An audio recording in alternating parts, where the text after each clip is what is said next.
Istoryang agrikultura na sabta karong buntaga mga kapuso sanglit atong sayron kining ginahimo sa Department of Agriculture nga ginatawag nga 1DA. Unsa kini ug paunsa kini makatabang sa atong mga mag-uuma. Kanang ihatag kanato ni Ma'am Emilio Tereso Prisilda, ang Information Officer sa DA Caraga. Ma'am Emilio, mayong buntag ug dayon sa At Home with GMA Regional TV. Kamusta mo diha, ma'am? Mayong buntag usab kaninyo din ha sa At Home with GMA Regional TV.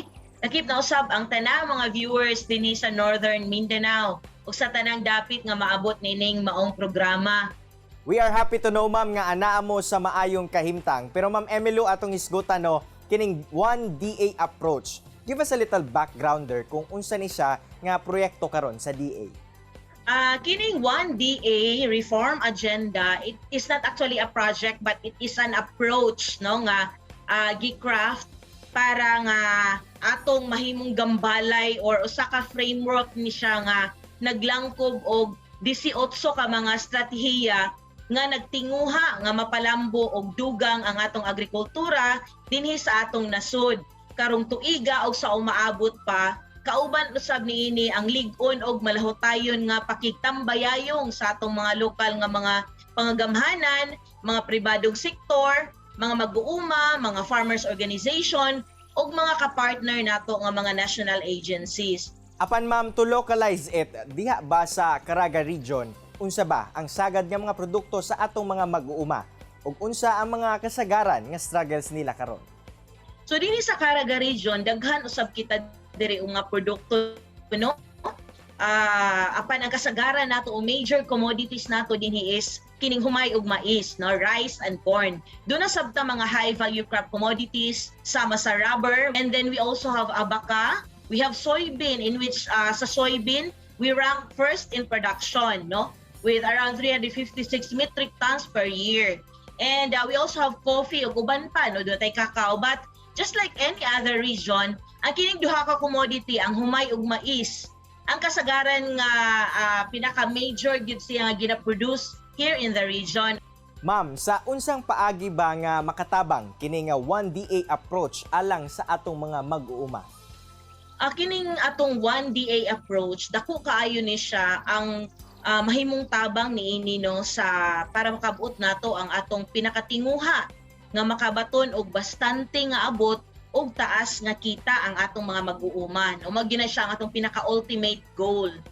So, kay dili lamang sila paghahatagan og mga support facilities and inputs. Apan nining atong 1DA approach, ana usab ang mga pagbansay kanila aron nga sila masangkapan sa kaalam o kahibalo aron nga mahimong malahotayon ang ilang paglambo. Kami nagatinguha no sa Department of Agriculture nga pinaagi ining giplastar nga mga pamaagi og mga plano, mga approaches no ato yung mahatag ug ma-maximize ug mapalambo pagyud ang atong agrikultura dinhi sa atong rehiyon ug nga sa tibok nasod sa Pilipinas. Apan natong isgutan no ang timeline ni ining 1DA approach ug unsa pod ang ginalantaw sa DA nga long-term effect niini sa atong mga mag-uuma, especially diya sa Caraga Region.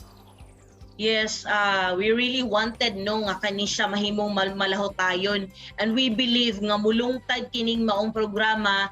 Although the 1DA approach was launched no early this year sa 2021, kini siya nga mga strategies, but kami nagatuo nga kini siya mulungtad no ang mao nga mga programa tungod kay kini ato na siyang napasabot ngadto sa mga LGU counterparts nato ug gani nahimong kabahin na usab no sa ilang mga plano sa LGUs ug sa hiniusang pagduyog alang sa 1DA approach. Ma'am Emilio, aduna ka ba'y mensahe no sa atong mga mag-uuma, especially diya sa Caraga Region, labi na katong mga adunay kalisdanan nga ginaatubang? In behalf sa atong Regional Executive Director Abel James I. Monteagudo, may ipaabot nga ang DA ania kanunay andam sa pagtabang ug magapadayon sa pagpaningkamot nga mapaabot kaninyo ang mga serbisyo alang sa kayuhan sa atong mga mag-uuma, mga mangingisda o tanang sektor sa agrikultura. So kami nag-aawhag usab ngadto sa atong mga mag-uuma, sa atong mga LGUs dinhi sa Caraga Region nga makigtambayayong kita uban ini mga programa sa Departamento sa Agrikultura tungod kay diha lamang sa panaghiusa og pagtinabangay atong makabot ang masaganang ani at mataas na kita.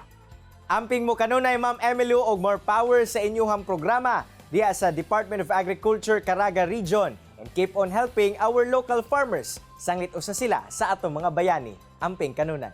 Kini ang At Home with GMA Regional TV.